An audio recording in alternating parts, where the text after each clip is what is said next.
ચઢાવામાં રામ મંદિરના ચઢાવવામાં કથિત ગેરરીતિ મામલે ટ્રસ્ટની ઉચ્ચ સ્તરીય બેઠક યોજાઈ। અયોધ્યા સ્થિત ભવ્ય શ્રી રામ મંદિરમાં ભક્તો દ્વારા અર્પણ કરવામાં આવતા ચઢાવા અને દાનમાં કથિત ગેરરીતિઓ ધ્યાન થયાના ગંભીર આક્ષેપો વચ્ચે અત્યંત મહત્વપૂર્ણ બેઠક યોજાઈ હતી। શ્રી રામ જન્મભૂમિ તીર્થક્ષેત્ર ટ્રસ્ટ દ્વારા આયોજિત આ વિશેષ બેઠક અયોધ્યા ખાતે મળી હતી, જેમાં દાનની પારદર્શિતા, એકાઉન્ટિંગ પ્રક્રિયા અને ભવિષ્યની વ્યવસ્થાપન નીતિઓ અંગે સઘન મનોમંથન કરવામાં આવ્યું હતું। કથિત અનિયમિતતાના અહેવાલો બાદ વહીવટી તંત્રને સુદૃઢ કરવાના ઉદ્દેશ્યથી આ બેઠક બોલાવવામાં આવી હતી।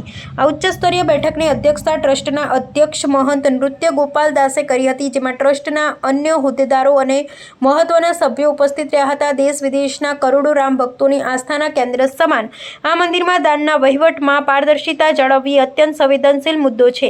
આથી ટ્રસ્ટની છબી ખરડાય નહીં અને દાતાઓનો વિશ્વાસ અકબંધ રહે તે સુનિશ્ચિત કરવા માટે બેઠકમાં દાન સ્વીકારવાની વર્તમાન પદ્ધતિઓ અને તેના હિસાબ કિતાબની ઝીણવટભરી સમીક્ષા કરવામાં આવી હતી।